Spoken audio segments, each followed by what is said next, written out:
Conviction. Bienvenue sur le plateau de Conviction. Vous êtes bien sur Radio Mboté, la voix de la diaspora africaine. Et comme à chacun de nos rendez-vous, nous allons à la rencontre d'une personne, en l'occurrence aujourd'hui une femme. Elle s'appelle Bilonda Katuku. Elle est fondatrice de Nous Consulting et ce sera l'occasion pour nous de parler avec elle de marché de l'emploi, d'entreprise, mais également d'insertion socio-professionnelle. Bilonda Katuku, bonjour. Bonjour Henri. C'est un plaisir de vous accueillir sur le plateau de Conviction. On va faire connaissance, c'est le principe de l'émission. Vous êtes fondatrice de Nous Consulting. Alors on va en parler un peu plus tard au cours de notre entretien. Qui êtes-vous ? Eh bien voilà, je suis donc Bilonda Katuku, née et grandie en France, donc née à Paris et grandie en Haute-Normandie. J'ai pu vivre là-bas en tout cas jusqu'à ce que je vienne à Bruxelles pendant 19 ans. Puisque entre-temps, après ma naissance, je suis repartie à l'âge de 2 ans au Congo avec mes parents, dont notamment mon père qui était journaliste. À l'époque, enfin toute sa carrière d'ailleurs, et donc revenant du Congo, je suis donc repartie à Rouen en Normandie à l'âge de 12 ans, où j'ai pu faire mes études, notamment des études commerciales orientées tourisme, et par la suite, eh bien ma foi, j'ai dû intégrer le monde, le monde du travail. Et donc j'ai pu commencer ma carrière au sein d'Orange France, autrefois Itinéris France Télécom. Donc à l'époque où Orange Angleterre venait s'installer en France en 2001, qui rachète donc Itinéris, et quelques mois plus tard, eh bien j'ai été recrutée, donc atterri à Orange, eh bien ma foi, pour promouvoir tout ce qui appartient aux produits télécom Orange, et avoir aussi cette nouvelle idée, en tout cas cette nouvelle vision anglophone que n'avait pas Itinéris à l'époque. Et donc j'ai pu évoluer au sein de la société Orange pendant près de 5 ans, jusqu'en octobre 2006 où je suis venue m'installer à Bruxelles. Alors précisément, moi ce qui me frappe, c'est que vous n'avez pas du tout suivi le cursus de votre père. On aurait pu se dire, bon voilà, papa journaliste, pourquoi pas moi ? Bah non, vous faites autre chose. Pourquoi ? Eh bien, curieusement, en tout cas, papa a su me faire partager ses convictions, puisqu'il abordait déjà de son époque, il y a de cela près de 40 ans, des sujets tels que l'excision, tels que autres. Donc, il était très engagé et ses valeurs, je dirais, culturelles, il a pu effectivement nous les transmettre, mais de là à passer à devenir journaliste, ben non, pas spécialement. Mais peut-être qui sait, ça pourrait venir, mais en tout cas, je ne me vois pas dans cette logique-là, en tout cas. Alors, 2006, vous débarquez à Bruxelles. Comment les choses se passent pour vous ? Eh bien, j'arrive donc à Bruxelles, sortant d'une situation pas très facile de ma vie privée, et donc j'atterris à Bruxelles avec mes 2 enfants en bas âge, ce qui n'a pas été très simple.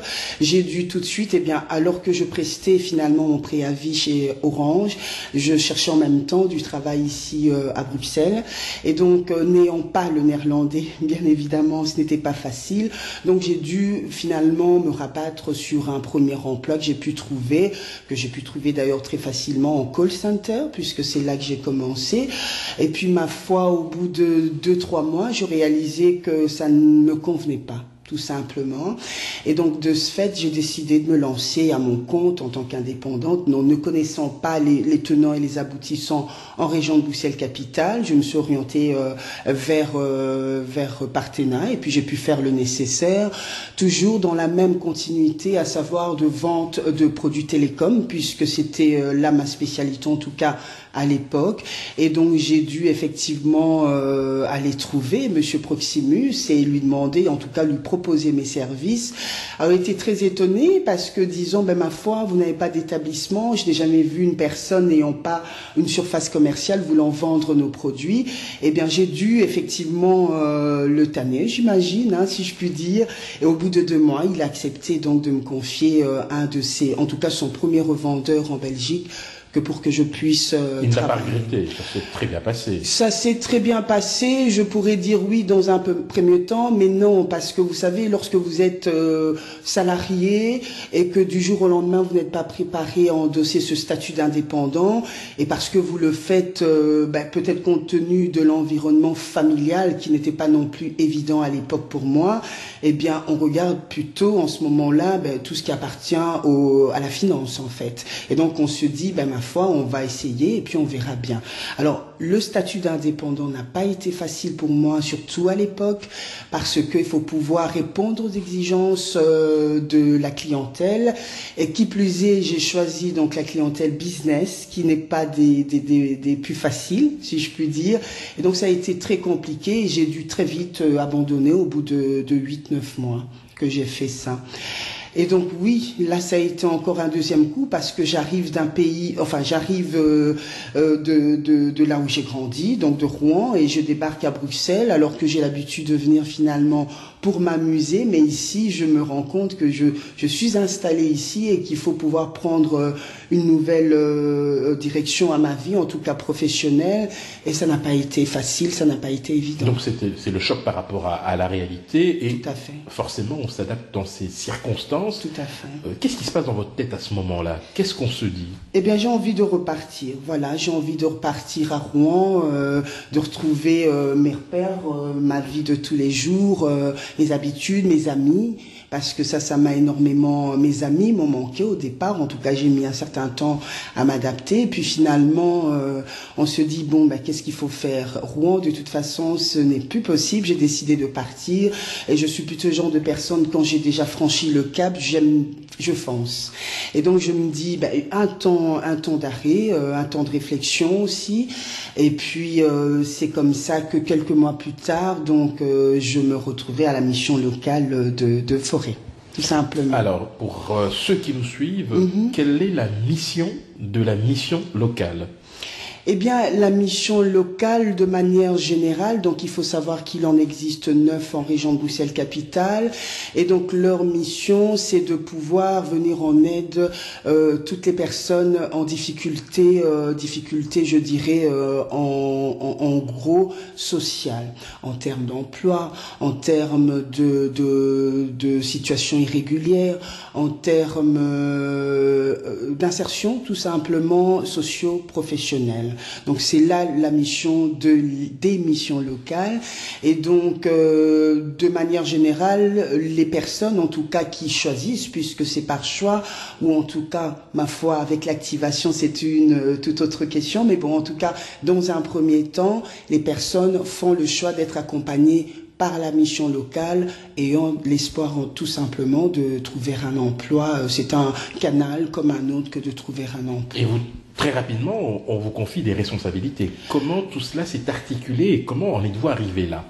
Eh bien, j'arrive à la mission locale alors que je suis effectivement censée encadrer la table emploi, donc la table emploi qui reçoit des demandeurs, qui réadapte des CV, des lettres de motivation, et je n'ai jamais fait du social. Donc, je veux dire, je viens du privé. Totalement, l'associatif, le monde associatif, je ne le connais pas, et donc je me vois obligée, non, parce que comme je le dis toujours, je pense que pour faire du social, je pense qu'il faut avoir l'âme sociale au-delà des études, parce que pouvoir venir en aide à une personne qui est peut-être, en tout cas, qui n'a peut-être pas des moyens de pouvoir s'en sortir dans telle ou telle démarche que pour trouver un emploi, et bien de venir en aide, de toute façon, de manière générale, c'est toujours intéressant, et je suis plutôt de cette âme-là. Donc, oui, très facile, très rapidement, je me suis adaptée, et donc, partant de ce principe, et malheureusement, je ne suis pas une administrative. Donc, le fait d'encadrer la table emploi le matin et l'après-midi, et de faire de l'administratif l'après-midi, au bout d'un mois et demi, 2 mois, déjà, je m'ennuie. D'accord. Donc voilà. Et en tout cas, ça pose déjà les premiers jalons de ce que vous allez faire plus tard. Ces responsabilités se contactent avec le monde de l'entreprise, parce que vous avez très rapidement été confronté à ce monde-là. Pour ceux qui nous suivent et qui sont confrontés parfois justement à une recherche d'emploi, Vous qui avez vu des deux côtés du miroir, si je puis m'exprimer ainsi, la réalité, qu'est-ce que vous pouvez nous dire sur le monde de l'entreprise ? Eh bien, je pense que le monde de l'entreprise, de manière générale, comme je dis toujours d'ailleurs à mes candidats, je leur dis, ben, écoutez, vous êtes à la recherche d'un emploi, mais n'oubliez pas que l'employeur a surtout besoin de vous. Parce que si vous n'êtes pas sûr de vous et que vous allez, permettez-moi l'expression, quémander l'emploi, il est évident que l'employeur ne sera pas rassuré et donc ne voudra pas spécialement, de vous. Donc, quand vous vous présentez à l'entreprise, eh bien, soyez vous-même, soyez sûr de vous et proposez ce que vous avez à proposer. Et ma foi, l'employeur est dans le besoin, donc si vous correspondez, il vous prend tout simplement, il vous engage. Et donc le monde de l'entreprise de manière générale, je dirais que ce soit dans le secteur privé ou associatif, il y a des choses qui diffèrent. C'est vrai, je dois quand même encore rappeler, néanmoins ça reste l'univers, je dirais, professionnel et qu'il faut pouvoir s'adapter, il faut pouvoir faire, ses marques, il faut pouvoir aussi se démarquer, je pense, et parce que l'employeur ne reste pas indifférent à cela et que quand on lui propose des choses, eh bien, généralement, il est preneur. Alors, vous décidez de quitter votre zone de confort, si je puis m'exprimer ainsi. Vous êtes dans une situation plutôt intéressante, personnelle, financière, et vous décidez de créer Nous Consulting. Alors, est-ce que c'est votre vision, votre perception du monde du travail, du marché de l'emploi qui vous incite à créer Nous? En d'autres termes, qu'est-ce qui vous a motivé à ce moment-là? Eh bien, ce qui m'a motivé, je dois dire que ça fait déjà 2 ans que je pensais Nous Consulting, que j'avais déjà le nom de ma société et que j'envisageais effectivement de voler de mes propres ailes parce que je pense que cette première expérience d'indépendant, en tout cas en télécom, est restée aussi comme un sentiment d'inachevé en moi. En plus des demandes qui tombaient, c'est-à-dire que lorsque j'étais à la mission locale, j'étais la personne, je dirais, référente en termes, en tout cas, d'entreprise, et des demandes, évidemment, ça n'arrêtait pas de tomber, même des personnes à la recherche, mais qui ne sont pas accompagnées à la mission locale de forêt. Et comme il y avait un nombre, je dirais, c'est vrai, croissant en ce sens, je me suis dit, ben, pourquoi pas, puisque ici je suis censée, ma foi, encadrer ou en tout cas accompagner des demandeurs de la mission locale de forêt, et si j'ai des demandes qui arrivent d'un peu partout, je pense que je peux aussi de cette manière-là me démarquer. Ça, c'est une chose. Deuxièmement, ce que j'ai remarqué, et là c'est vrai, c'est l'expérience du privé qui me poussera, à faire un certain nombre de propositions à mon je dirais, direction, à savoir en termes tout simplement de prospection, de la recherche de postes de travail pour des candidats. Parce que c'est vrai que tout ce qui appartient à la formation, il en faut, c'est nécessaire. Tout ce qui appartient, on va dire, à des groupes d'ateliers de recherche d'emploi, c'est nécessaire. In fine, le demandeur a besoin d'être placé, donc de trouver un emploi stable.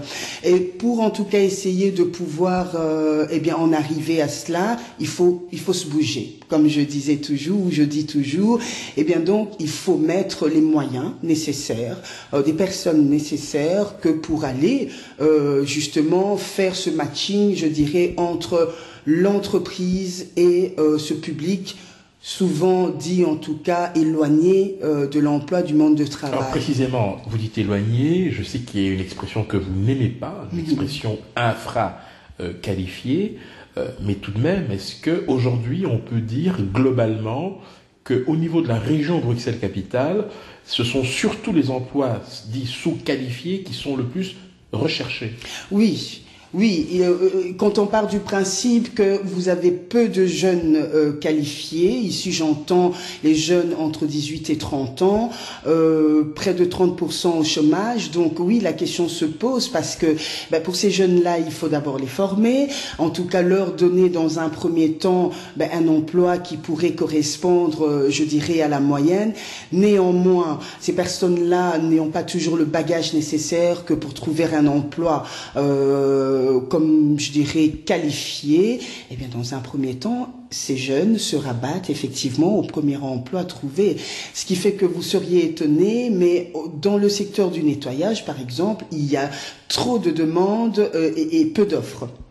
Mais c'est vraiment en décalage. Et donc, je parle du nettoyage, j'en reviens toujours à ce secteur-là, mais c'est le secteur en tout cas dans lequel j'œuvre le plus souvent. Mais je parle aussi de la production, je parle aussi du call center, notamment qui se met très très bien en route, que Nous Consulting a bien l'intention de pénétrer, et en tout cas il a déjà pénétré, et donc de pouvoir trouver aussi par ce biais-là, comme on le sait en tout cas dans ce monde call center, on commence toujours à être agent call center, et puis après le lendemain on devient chef d'équipe, et puis après on évolue, et donc ça, je pense que ça fait partie en tout cas de l'espoir en termes d'emploi, et donc il ne faut pas se limiter, je pense, seulement à se dire les jeunes, en tout cas les jeunes ou les personnes sont peu qualifiées. Je pense qu'on peut partir de n'importe quel poste au sein de son entreprise et évoluer à partir du moment où on a de l'ambition et qu'on a des idées à proposer. Alors, Nous Consulting vient dans un environnement où il existe déjà des structures similaires. Si vous aviez une ou deux spécificités de Nous Consulting qui font la différence avec, je dirais, la concurrence, quelles seraient ces spécificités? Eh bien, je dirais que Nous Consulting a une plus-value, à savoir, ma foi, il porte la casquette de l'ISP, et donc l'ISP, l'insertion socio-professionnelle pour ce public éloigné de l'emploi, et Nous Consulting a l'expertise également de l'entreprise. Donc, je pense que c'est une plus-value que Nous Consulting apporte, et que c'est très important pour ces demandeurs d'emploi justement que d'avoir une personne qui soit en même temps de leur côté, et de l'entreprise aussi d'avoir une personne qui parle finalement leur langage, et de pouvoir faire ce matching comme je dis, et donc c'est très important, et c'est là le plus, je pense, en tout cas de Nous Consulting. Alors nous arrivons petit à petit au terme de notre entretien. Quels sont les projets à court, moyen et long terme de Nous Consulting? Est-ce qu'il y a des initiatives ou des événements qui sont en préparation? Alors, bien entendu, il y a des propositions, mais il faut pas oublier que Nous Consulting a débuté le 1er janvier 2015. Donc, ça veut dire il y a simplement 1 mois et demi. Donc, il se veut, il veut d'abord se faire connaître en termes d'entreprise, donc pour tout ce qui appartient au recrutement, à l'investissement, au soutien en cas de difficultés professionnelles liées au statut de chef d'entreprise, et également le développement du portefeuille client. Donc ça, je dirais, c'est le premier volet de Nous Consulting. Le deuxième volet, c'est la création d'entreprises. Donc, Nous Consulting se veut d'être un service d'accueil de première ligne, puisqu'il existe, comme je dis toujours, déjà plusieurs structures spécifiques en ce sens. Et donc, Nous Consulting n'a pas besoin de s'ajouter à cela. Néanmoins, il a l'avantage de bénéficier de tous ces partenariats régionaux, ce qui fait que les candidats, lorsqu'ils arrivent avec leur idée, eh bien, ma foi, ça permet de décortiquer et de réorienter vers tel ou tel accompagnateur, je dirais, spécifique. Ça, c'est dans le volet création d'entreprise, voilà. Et puis alors le troisième volet, ma foi, la mise à l'emploi. Donc effectivement, Nous Consulting cible les allocataires émergents au CPS pour promouvoir d'abord l'article 60 qui est peu connu de l'entreprise, en tout cas de l'employeur, et qui permet un tremplin finalement à l'allocataire pour aller vers un emploi stable. Et donc c'est là le public, en tout cas cible de la mission de Nous Consulting, et tout en sachant que bien sûr c'est de manière générale que tout demandeur d'emploi peut s'adresser à Nous Consulting. Alors, est-ce qu'il y a une adresse de contact, une adresse mail, un site où les usagers peuvent s'adresser à Nous Consulting? Tout à fait. Alors, le site Nous Consulting est en cours de construction, puisque seulement depuis le 1er janvier. Alors, l'adresse mail, c'est très simple, c'est nous, donc N de Nathalie, OOS, consulting en un mot, @gmail.com, et le numéro de GSM, donc de portable, 0466 46 12 50. Bilonda Katoukou, merci infiniment d'avoir répondu aux questions de Radio Mboté. C'est un plaisir de vous accueillir et n'hésitez surtout pas à revenir vers nous si vous avez des nouvelles à nous annoncer et surtout à partager avec notre public. Eh bien, je vous remercie infiniment, Henri. Merci. Merci.